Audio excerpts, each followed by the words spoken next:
Bem-vindos a mais um episódio do podcast Pluralidade e Subjetividade, uma conversa entre direito e psicologia. Eu sou Thaís Seguesi, tô aqui com a Simone Seguesi, minha mãe, e hoje a gente queria falar sobre um tema que a gente já passou por aqui um pouquinho, mas que a gente acha muito importante voltar pra gente olhar de novo com um pouco mais de calma.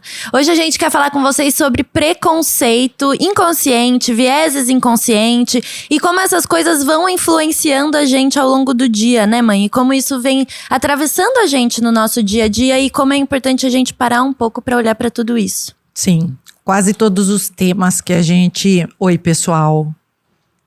Quase todos os temas que a gente provoca, a gente tem que buscar essa raiz da interpretação da nossa expectativa, por exemplo, sobre um tema. E quando você busca isso, é inescapável você falar sobre como essa informação entrou no teu cérebro. Sim. Pra e às vezes a gente nem sabe como, né? Nem percebe. Exatamente. Como. E aí eu fico pensando que às vezes eu, pelo menos, fico me questionando...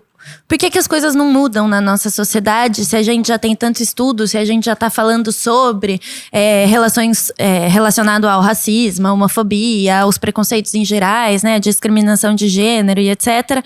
E aí eu fico pensando que não adianta só a gente ter conhecimento, né? A gente precisa também conseguir aplicar isso no nosso dia a dia para que as coisas comecem a mudar. Então eu acho que mais do que a gente falar sobre, a gente precisa tentar aplicar isso no nosso dia a dia, né? Levar isso para que as coisas aconteçam mesmo.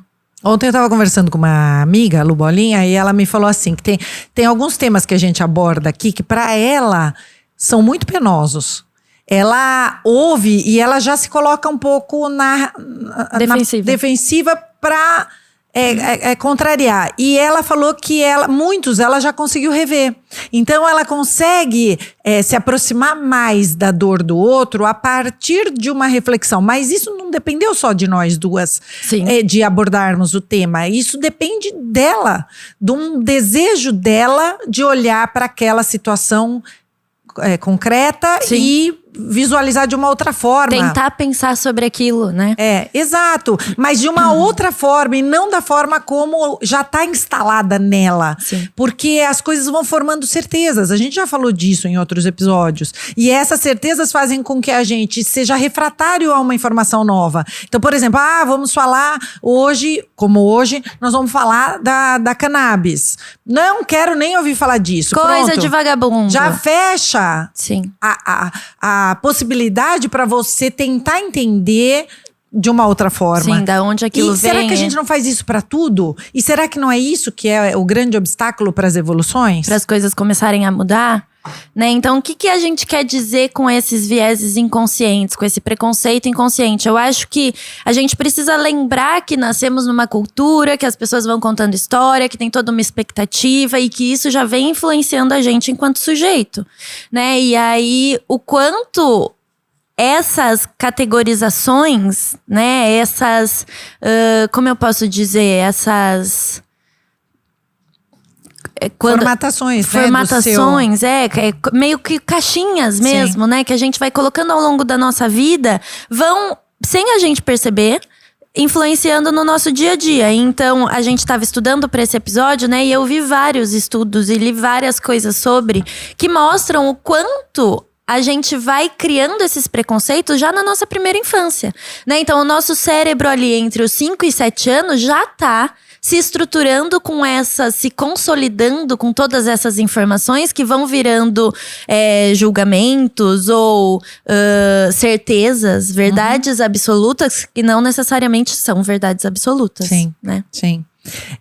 A nossa família de origem, ela tem muito, né, de relevante nessa formação, né? A gente vai aprendendo o que é certo, o que é errado, o que pode, o que não pode, através da nossa família de origem. E se a gente vai falar de alguns preconceitos básicos da nossa sociedade atual, a gente não tem como escapar de uma formação muito rígida que a nossa sociedade teve. Então, se a gente está falando, por exemplo, de sexo, de aborto, de cannabis, de namoro pela internet, a gente está esbarrando, né, numa sociedade ainda muito retrógrada, que foram dos nossos pais, dos nossos avós, e é tudo muito novo. Então, eu ouso dizer que em 100% dos casos, a origem da nossa família dizia: pelo amor de Deus, filha, não fume maconha, não use maconha. Sim. Não é? Ou prefiro um filho morto do que homossexual, né? Sim, e etc. exato. Essas coisas que a gente vai ouvindo ao longo da nossa sociedade que vão atravessando a gente de alguma forma. E né? que vieram de pessoas muito importantes para nós. Sim. Pessoas com as quais a gente nunca discordou. Sim. Né? Se você tá falando da primeira infância, que é quando Sim. forma, ali eu tô São falando de meu modelos, pai, minha mãe, né? meu avô, minha avó e os professores que eu mais gosto, meus amiguinhos, né? E aí, eu acho que é importante a gente voltar um pouco para a neurociência também para falar da estrutura cerebral, né? Que a gente pensa, os pensamentos mais complexos são feitos no córtex pré-frontal, que é a parte da frente da nossa cabeça, né? Meio na testa, assim. E para a informação chegar lá, a gente depende de um certo gasto de energia, né? E nem sempre o nosso corpo o nosso cérebro quer gastar energia. Na verdade, é o oposto. O nosso corpo quer economizar energia. Então, tudo que ele consegue fazer de forma automatizada, ele faz com esse nosso cérebro mais primitivo, né? Que é um cérebro um pouco mais inconsciente, que é um cérebro um pouco mais automatizado, que é um cérebro que faz as coisas mais no agora, sem pensar tanto, né? Só que isso também tem consequências positivas e negativas, né? O autor do livro, que eu esqueci o nome, Daniel Kahneman. O livro Rápido chama e Devagar. Isso. Ele traz como sistema 1 e sistema 2, né? Então, o sistema 1 é esse sistema mais automatizado, que vai fazer essas atividades mais rápidas. E o sistema 2 é um sistema mais complexo, que demanda um pouco mais de energia. Então, se a gente tivesse que usar do nosso cérebro mais complexo toda vez, a gente ia ficar esgotado, né? Então, imagina, acordar. Eu conversando com a minha mãe, ela deu o exemplo de pensar com qual mão eu escovo meu dente, pensar com como que eu vou escrever cada palavra. Isso tem que ser automatizado para eu conseguir viver, né? Para as coisas acontecerem. Dá Agora, uma exaustão, né? No cérebro. Sim, e o quanto desse sistema 1, desse cérebro mais primitivo, não aparece no nosso dia a dia em momentos que ele não deveria aparecer. E aí a gente vai repetindo certos padrões, certos preconceitos, certos julgamentos, certos vieses que não necessariamente são os que a gente acredita conscientemente nesse sistema 2, que é um sistema mais complexo, né? Mas que a gente acaba por repetir porque a gente tá automatizando. Sim. Acho que a denúncia mais importante nesse livro do Kahneman é que quando a gente vai fazer uma coisa mais complexa, que são aquelas coisas que a gente precisa pensar para fazer, não dá para fazer duas coisas ao mesmo tempo, a gente já não parte mais do zero. A gente já parte da análise que o sistema 1 fez. Então, por isso que é tão importante a gente parar e se questionar, mas por que eu acho isso? Né? Sim. Que é o caso daquela história do rapaz que o pai é dono de uma transportadora. O pai é dono de uma transportadora, ele ia contratar um motorista, é isso? Motorista de caminhão. Um motorista de caminhão. E aí ele disse que ia colocar no edital que não podia ter vagas para mulheres, que as vagas eram todas para homens. E aí o filho disse a ele, por que não? Porque mulher não tem a mesma força para comandar o caminhão. E por que você não põe, então, um teste de força? Aí o pai dele falou, ótimo, é isso mesmo. Na verdade, né, ele até conta que o pai ficou meio bravo, assim, do tipo, tá, eu vou fazer, mas não vai funcionar, porque eu tenho certeza que as mulheres não vão passar. E aí, sei lá, 2, 3 mulheres passaram no teste, né, e o fim da história, eu não sei se ele contratou ou não a mulher, mas o ponto é o quanto ele ficou chocado de, nossa, a mulher também tem capacidade, né? Então Física, ele pensou, né? mas a mulher na estrada sozinha à noite é muito perigoso. E aí o filho fala, mas isso é uma decisão dela. Se ela tá se candidatando a uma vaga que ela provavelmente riscos. ela sabe, né? Então a segurança a gente tá dando dentro de um possível e etc. Mas o quanto o que parece até algo genuíno do pai, né? Eu tô preocupado com a sobrevivência dela de noite. Tá, mas isso talvez não seja o ponto principal. Pra você conseguir contratar alguém… Né? Não desconstrói o que já tem como um status posto. Sim. Como então se até não parece como… que ele tá fazendo algo muito bonito, que é mesmo essa preocupação Proteção. com ela. Mas ao mesmo tempo ele tá excluindo ela dessa possibilidade de… né? No caso, um emprego. E mantém essa ideia de que tem coisa para um tipo e tem coisa para outro tipo. E a gente tem que começar a desconstruir isso de uma vez por todas. Sim. Só que se a gente trabalha com o sistema ligado, a gente vai buscando essa informação que a gente já tem, que tá lá pronta. Sim. Né? Então aí é que a gente já formou esses preconceitos e fica muito difícil se você não parar. Peraí. Deixa eu escutar isso que ele tá falando pra ver se faz algum sentido. Não, e parar pra pensar aonde que é a raiz desse pensamento, né? Então, da onde que isso vem? Ah, eu escutei muito da minha mãe, eu escutei muito da minha avó, ou a minha família sempre fez isso, ou a minha cultura sempre fez isso, né? Não necessariamente são essas pequenas pessoas, mas também os grandes grupos que vão nos influenciando, né? Então, a gente tem que parar, além de reconhecer o problema, então, tá, eu sou racista. Ok, mas da onde vem? O que faz você pensar, ter esse pensamento racista? Né? Então vamos buscar essas origens para tentar entender e modificar esse pensamento. Né? Porque talvez nem seja algo seu, e sim algo social. Sim, e talvez você nem tenha nunca parado para pensar nisso mesmo, né? Sim. Quer dizer, é sem querer que você age dessa forma, porque você não está acessando um sistema mais inteligente de pensar. Você está só facilitando a tua vida, aí o teu movimento cerebral para tomar uma decisão. Sim. E é aí, nesse ponto, que a gente tem que falar o quanto isso prejudica o avanço de tudo. Né? E então nós vamos buscar alguns exemplos para a gente entender onde e quando o preconceito atrapalhou e atrapalha até hoje. Vamos tentar começar pelo livro do Siddhartha Ribeiro, que ele fez um estudo muito importante sobre a cannabis, a história da cannabis no mundo e no Brasil, né? E o quanto o preconceito fez com que os estudiosos, os cientistas, nem pudessem estudar os benefícios. Essa proibição até de uma possibilidade de estudo pra gente conseguir entender melhor o que era aquilo. Pois né? Há quantos anos já poderia ter sido descoberta as propriedades benéficas da cannabis, e quantas pessoas já podiam ter sido salvas ou ter a sua dor minimizada. Uma melhora na qualidade de vida, né? Exatamente. Sim. E aí ele conta lá que em 1950 já tinham estudos, só que as universidades, que são os campos de pesquisa, né, freavam. Não, isso você não vai estudar, isso não é permitido que você use aqui. E aí os cientistas que conseguiam produzir algum material precisavam apontar aquilo para a comunidade científica para contestação, para aquilo aumentar, né?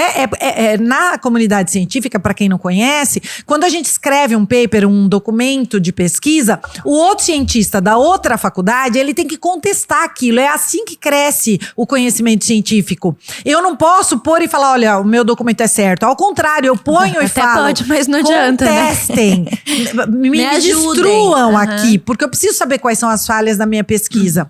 E isso não acontecia. Por quê? Porque a faculdade dele deixava, mas a faculdade do outro não deixava. E isso foi acontecendo tão aos poucos. Não, e até os preconceitos pessoais, né? De eu vou me envolver com isso e eu vou falar pra sociedade que eu tô trabalhando com isso, né? Então é algo que também choca as pessoas à nossa volta e não só os grandes centros, né? Porque aliado à pesquisa científica, tinha esse preconceito com a pessoa. Sim. Né? Então, a pessoa que usa, a pessoa destrói neurônio, é vagabundo, por exemplo. Vai viciar e, né, vender televisão.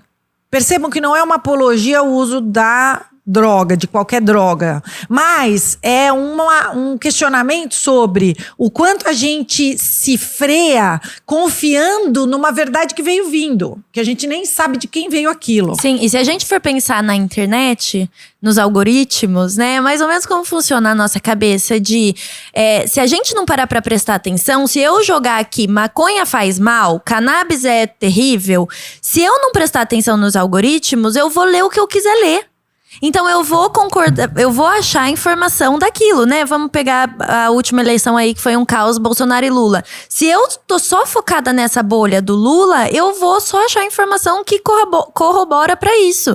A mesma coisa do lado do Bolsonaro. Ai, Bolsonaro maravilhoso. Se eu só pesquisar isso, os algoritmos também vão me mostrar isso. Então é necessário eu parar e olhar pra tudo aquilo e entender dos dois lados, caso eu queira, né? Caso eu queira melhorar, caso eu queira evoluir, etc. Entender tudo que tá acontecendo, essa realidade, não aquilo que eu acho a partir só do que eu estou vendo. Né? Eu acho que quando a gente tá falando de política, é mais ou menos como a gente falar de um time de futebol. Você adota o salvador da pátria, como se aquilo fosse salvar todo mundo.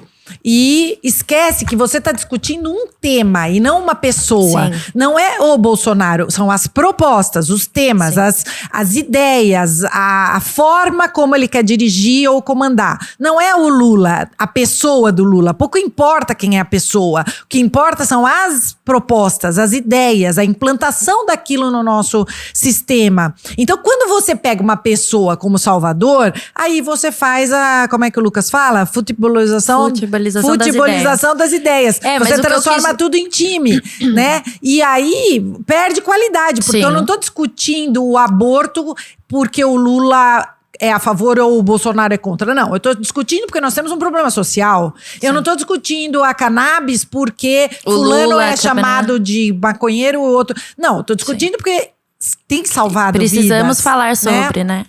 Mas o que eu quis dizer dessa questão política é como também o nosso cérebro funciona dessa forma dos algoritmos, né? Se a gente não parar pra prestar atenção, a gente vai puxar aquilo que é mais fácil pra gente, que gasta menos energia, que já tá lá, que já tá salvo, né? Então é essa ideia. Eu não vou pensar com que mão eu escovo o meu dente. Eu vou escovar.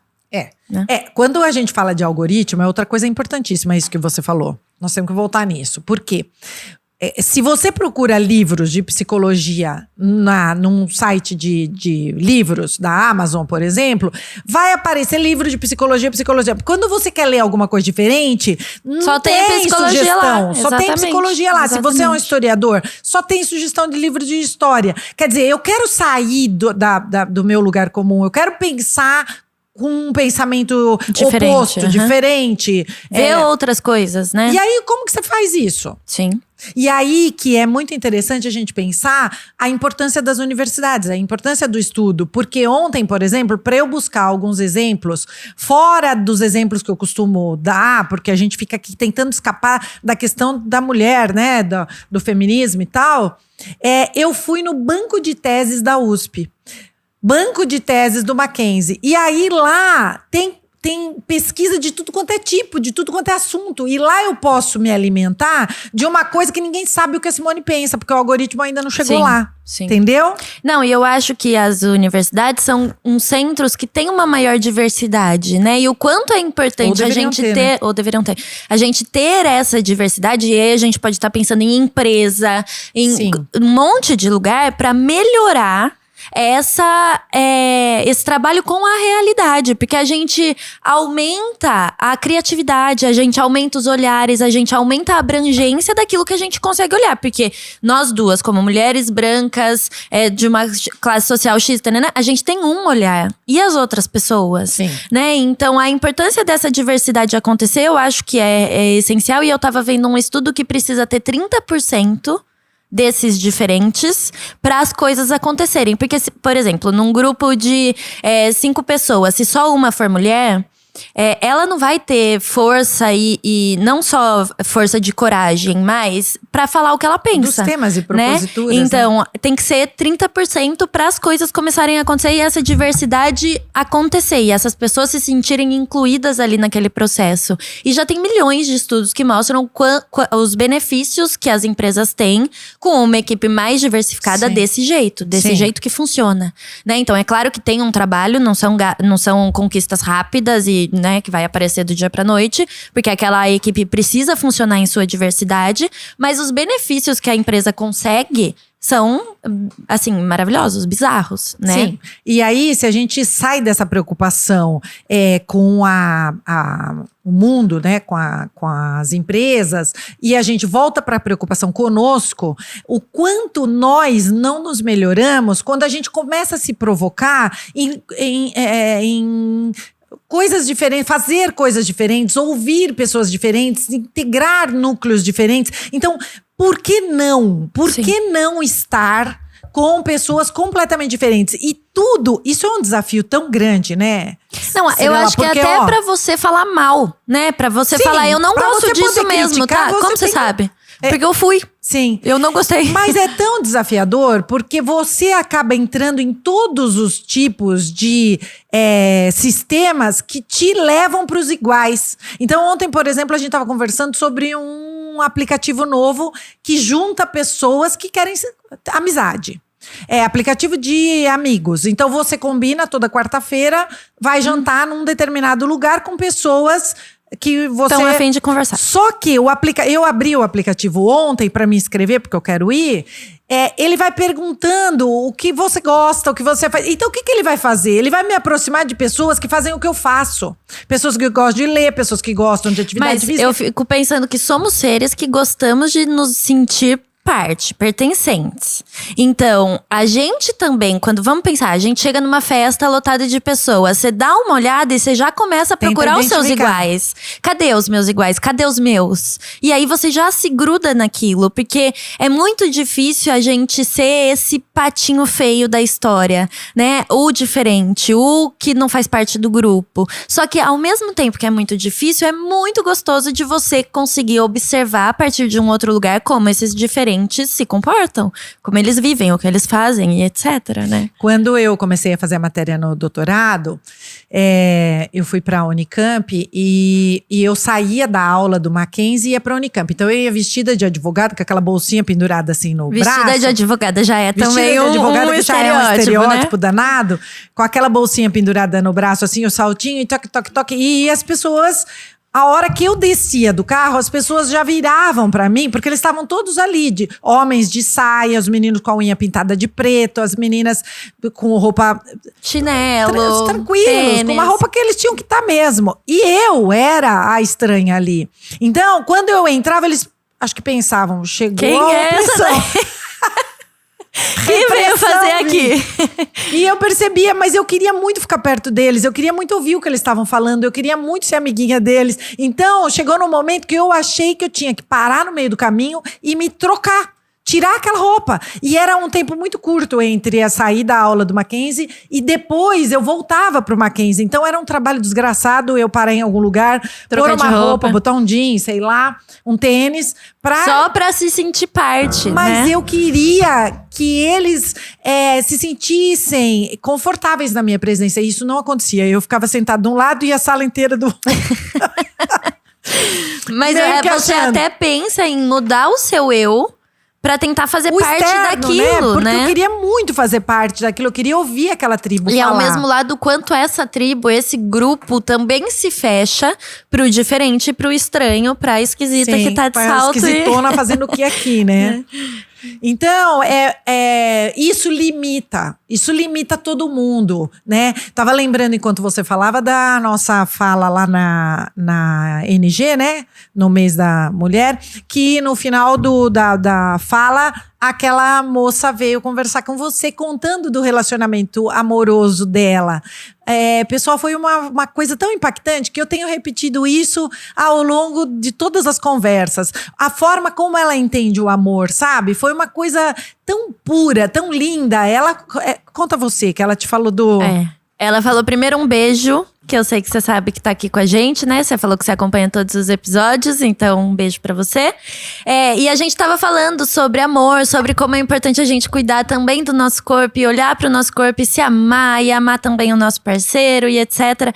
E aí ela me contou que ela e o parceiro trabalham muitos e chegam em casa muito cansados e que aí enquanto um toma banho, o outro fica sentadinho ali, peladinho, olhando e apreciando e conversando com o outro parceiro, né? E aí vice-versa, o outro terminou o banho, eles trocam e eles ficam ali todo dia nessa conversa e nessa intimidade. E que né? não tinha a ver com sexo, né? Com sexo, não tinha relação. Com esse carinho de um olhar pro outro e se encantar com o outro. E que às vezes ela tava se arrumando e ela pegava ele olhando pra ela e falando: nossa, amor, como você tá linda, né? Então todo um cuidado e todo um carinho com ela, não de um jeito sexual, erótico, sei lá, né? Mas de um jeito mais carinhoso puro, mesmo, né? E ela de falou reconhecimento. Pra você, a gente se ama tanto, não é? Uhum. Então, é isso, a gente ouvir outras histórias faz com que a gente aprenda que o amor não é aquilo que a gente pensou que era.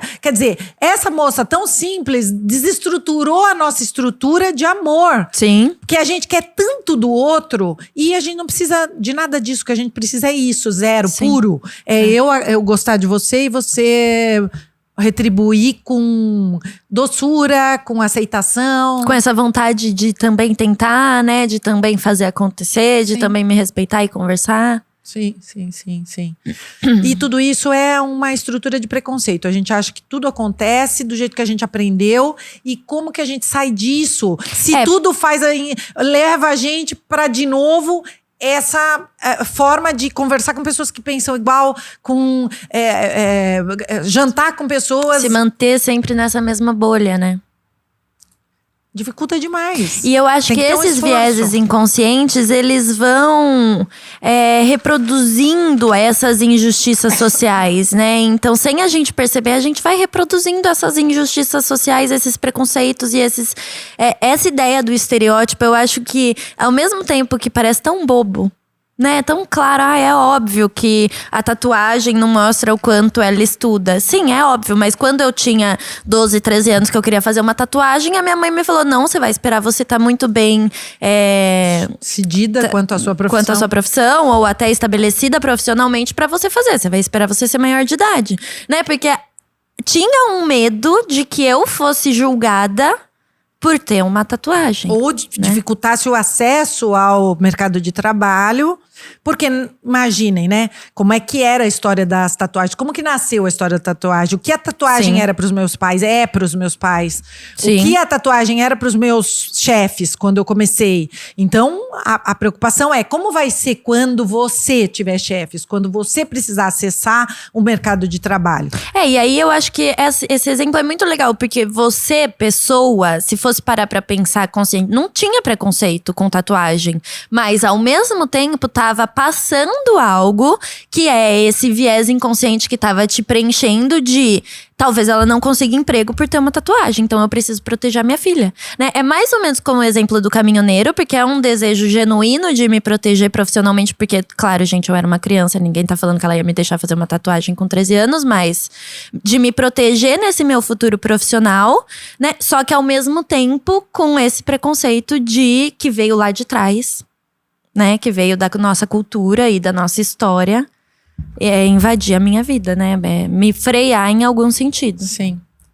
Talvez até naquela época em contratar um advogado pra sua empresa que fosse tatuagem.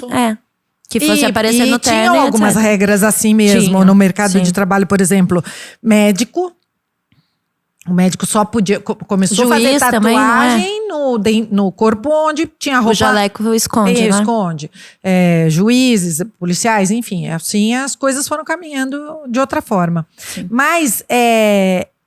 além desse processo todo da maconha, que eu acho que é muito importante, se vocês tiverem a oportunidade de ler o livro do Siddhartha Ribeiro, é um brasileiro estudioso. Eu acho que a gente podia fazer um episódio só sobre isso também, porque tem muita coisa pra gente trazer, pra gente pensar junto. Eu acho que a gente pode trazer dados, pode falar, porque eu acho que a maconha assusta. A gente não tá falando da maconha, a gente tá falando da cannabis e tudo que tem de propriedade dentro dela e de benefício dentro dela. O quanto né? nosso a maconha corpo tem essas propriedades.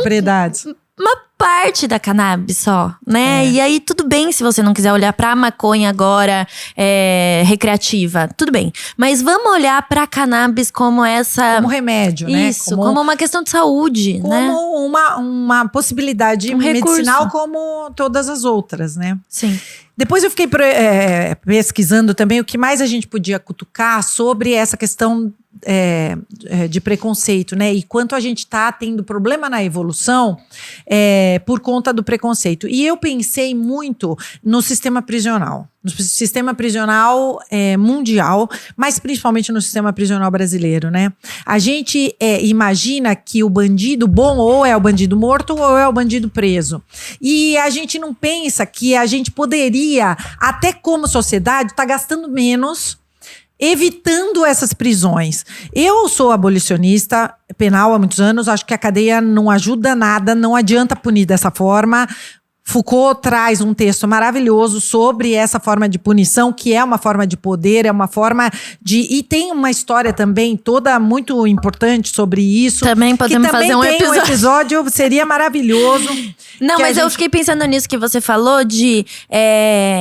que já existem muitos estudos falando sobre o sistema prisional, benefícios e malefícios. E mesmo assim, a gente continua preso nessa ideia de que bandido bom é bandido morto, né? Então, eu acho que é essa a ideia que, mesmo tendo pessoas estudando, a gente conseguido ver, através de estudos, que existem outras formas de fazer muito melhor do que esse sistema que a gente tem hoje, a gente ainda não consegue falar sobre. É mais ou menos o que a gente trouxe sobre a cannabis e a maconha, né? A dificuldade de se fazer estudos e de se olhar para isso. Se a gente tá falando que Foucault estudou isso, faz muito tempo. Sim. Por que as coisas continuam iguais? Sim, e é um sistema caro e absolutamente ineficiente. Todo mundo que entra no sistema prisional sai pior.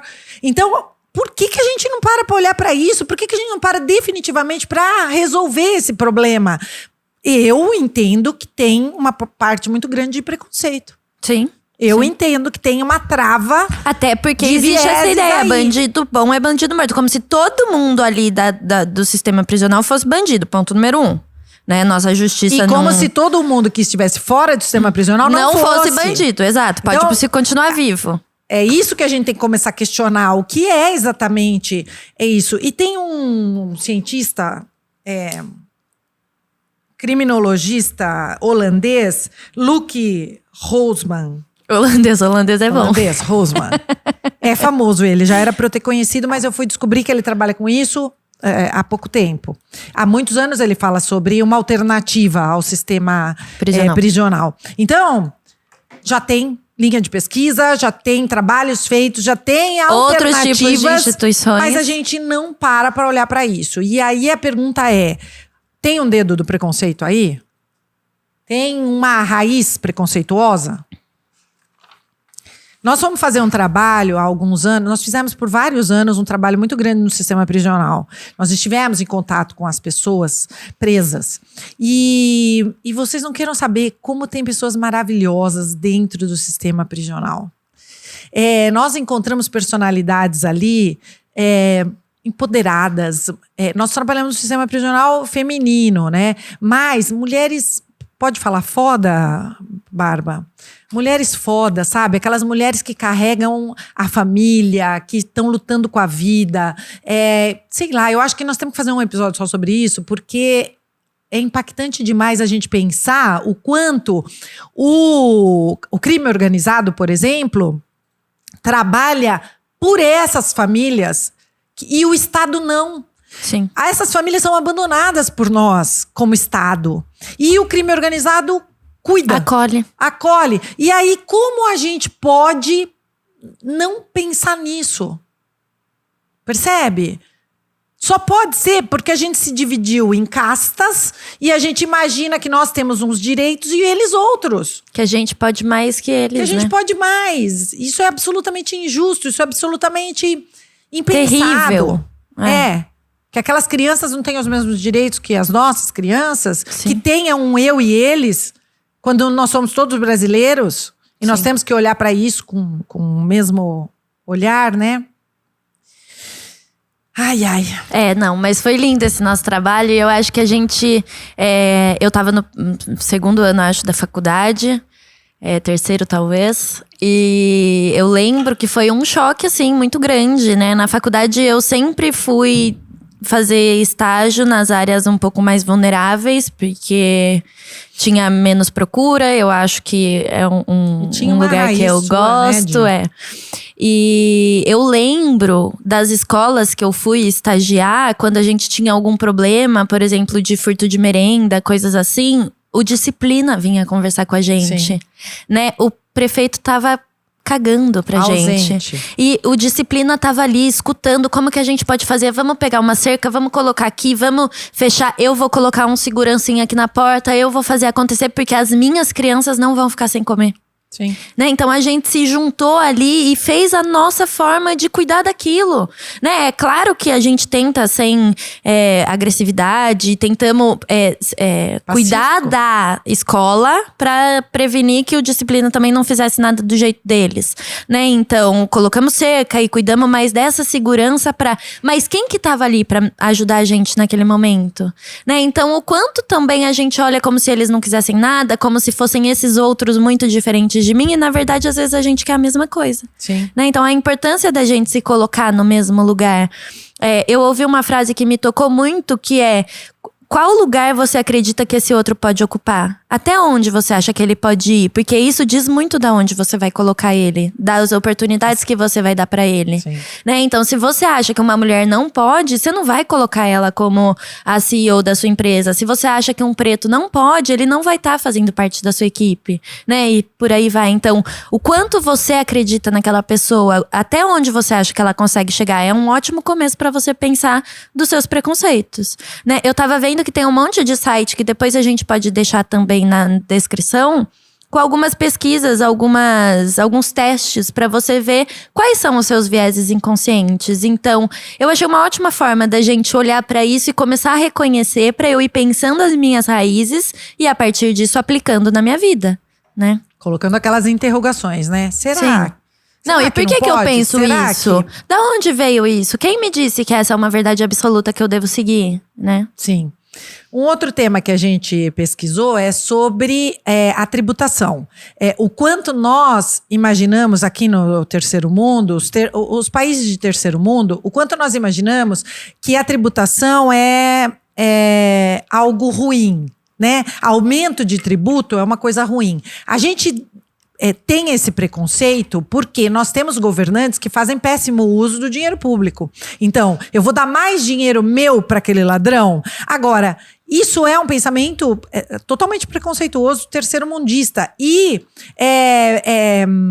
de alguma forma, nos coloca numa posição de comodidade. Quer dizer, eu sou brasileira e eu vou trabalhar pela minha cidade, pelo meu estado, pelo meu país, de forma a não deixar que esse político desvie o dinheiro do tributo, mas eu não vou não pagar o tributo, eu não vou sonegar tributos. Por quê? Porque são os tributos que fazem com que as coisas aconteçam no país. O país precisa se movimentar.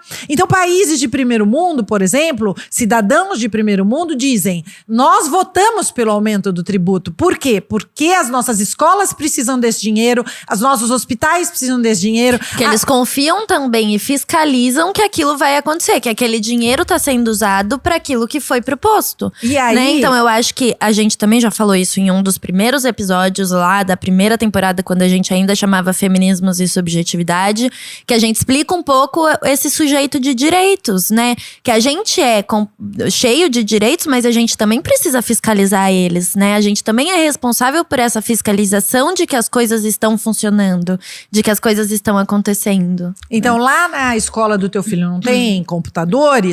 Vamos fazer uma reunião para organizar isso e entender por que esse dinheiro não foi até a escola. Nem que a gente tenha que, num primeiro momento, comprar esse computador para essa escola de uma vaquinha e tal. Mas depois entender, prefeito, governador, Cadê a verba disso? Né? E aí a gente desconstrói essa ideia de que eles é que tem que fazer e eu tô aqui só pra receber. Sentado no sofá esperando. No meu trono. Quer dizer, eu tenho que participar da escola particular que eu pago pro meu filho, eu tenho que participar da escola pública também. Sim. Eu tenho que participar do plano de saúde que eu pago, mas eu tenho que participar do SUS também. Por quê? Tudo é meu. Tudo é do meu tributo, do meu imposto que eu deveria pagar. E isso é com tudo, né? Não só com a nossa política. No clube, a gente teve uma questão no clube, né? No nosso clube que a gente é sócia, tinha uma forma como eles estavam lidando com os esportes que a gente não concordava. A gente fez uma reclamação, abrimos uma advertência. A gente foi ouvido, a regra do clube foi mudada, todo mundo tá felizão lá no clube. Então, se a gente também tivesse ficado quieta, será que teria mudado? Sim. Né? Então, o quanto dessa nossa aplicação, que foi o que eu comecei a falar no começo do episódio, do quanto que não adianta só eu saber, eu preciso também aplicar, eu preciso também jogar na nossa realidade, o quanto não é isso que falta. Né, pra gente começar a ver mudança no nosso mundo. O quanto não falta essa aplicação, essa ação da nossa parte para que as coisas comecem realmente a mudar. E é importante que você provoque que o outro olhe o teu prisma, né? Porque uma pessoa que nada não tá preocupada com quem joga beach tênis. Sim. Então, necessariamente, se você não for lá expuser o seu problema e o outro tiver ouvido para ouvir, porque o diretor de esportes pode estar preocupado com a piscina, não com a quadra. Sim. E ele tem que ter ouvido para ouvir. Ele tem que ter interesse para ouvir. Ouvido no sentido de vontade daquilo, de prestar atenção. De prestar atenção. Então, eu preciso de mais estacionamentos no clube. Eu preciso de mais… E aí, né…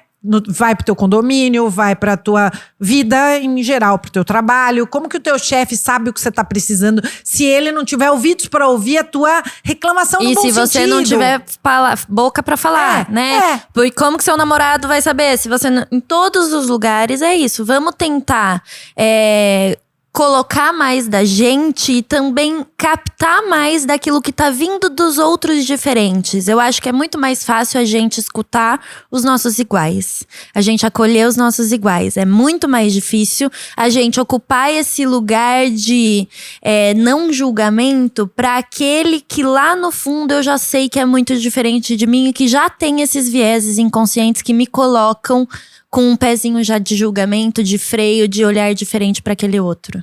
Né? Sim. Se a gente está sendo sempre provocado por iguais, quando um diferente entra, aquilo provoca um incômodo. Mas esse incômodo é para acender uma luz na tua cabeça. Não é para ser ruim, negativo. Você tem que perguntar por que eu tô incomodada. Ele tá trazendo alguma coisa para mim que não é uma coisa comum. E é por isso que isso me incomoda, porque não é uma coisa comum no meu mundo. Porque quando eu tô entre iguais… É tudo muito comum. Ok. É todo mundo muito comum e aí eu tô… E aí o meu sistema meu cérebro automático tá aqui, ó. Só agindo, sem pensar, né? Sem reestruturar, reelaborar esse pensamento. Sim. Né? E por fim, nós trouxemos também a questão dos aplicativos de relacionamento. O quanto em 1970, 80, quando eles surgiram, acho que mais depois, né? Falei besteira, gente. Vou até pesquisar pra gente corrigir. Quando eles surgiram, eu vou falando enquanto ela pesquisa. Quando eles surgiram, eles sofriam muito preconceito. Porque só os losers, a pessoa que não conseguia arrumar namorado, ou aqueles puteiros que queriam dar uma escapada do relacionamento. Eles que procuravam esses aplicativos de relacionamento. 2009, eu acho. Ó, gente, errei um pouco. Uma pesquisa rápida, tá? Pode ser que meus algoritmos também estejam me mandando fake news aqui. O fato é que essa data pouco importa, né, minha gente? Pouco importa. Sim, mas o preconceito que tinha e como hoje já tá… E como hoje você entende que se eu quero comprar um carro, eu vou na loja de carros. Não vou ficar perguntando na rua, moça, você que tá entrando aí no seu carro, você quer vender? E você que tá passando, eu achei seu carro bonito, você quer vender? Não, vou numa loja de carro. Quando eu quero um namorado, em vez de eu ficar na rua perguntando, foi uma forma de solteiro, facilitar e até… aumentar a velocidade das coisas acontecerem, né? Eu fico pensando que a nossa sociedade cobra muito isso e que o cuidado que a gente tem que ter pensando em neurociência, pensando em cérebro, pensando em tudo isso, é não deixar que esse imediatismo da sociedade faça com que a gente acione o nosso sistema 1, nosso cérebro automático, para resolver as coisas da nossa vida, né? Porque daí sim a gente tá propagando essas ideias que a gente não pensa muito sobre. Sim. Então, ok, a sociedade quer que eu responda tudo muito rápido, mas tem muita coisa que eu preciso parar e pensar para não cair nesses preconceitos inconscientes e nesses vieses inconscientes. Exatamente. Todos esses temas e microtemas que nós trouxemos são temas gigantes, na verdade, e a gente vai dedicar um episódio com calma a cada um deles. Mas hoje a gente queria provocar isso, o quanto esses preconceitos, e vocês podem sugerir outros tantos, nos travam na nossa evolução. Nos travam na evolução pessoal, mas nos travam na evolução como sociedade também. O quanto a sociedade toda poderia ser beneficiada se a gente começasse a abrir um pouco os espectros para outras formas de olhar. Para diversificar, né? Para incluir, para aumentar esses nossos olhares para a sociedade e para todas as formas de ser, né? Eu acho que a nossa ideia aqui foi recomeçar a pensar em tudo isso, né? A gente deu um pontapé inicial aí para que cada um pare e tente buscar essas raízes. Da onde vem esses grandes preconceitos que a gente vai trazendo ao longo da nossa vida e que a gente nem percebe, não é? É isso. Grande beijo, a gente espera vocês aqui no nosso próximo episódio. Podem deixar perguntas nos comentários que a gente vai respondendo aos poucos. Qualquer coisa a gente tá por aqui. Grande beijo, tchau, tchau.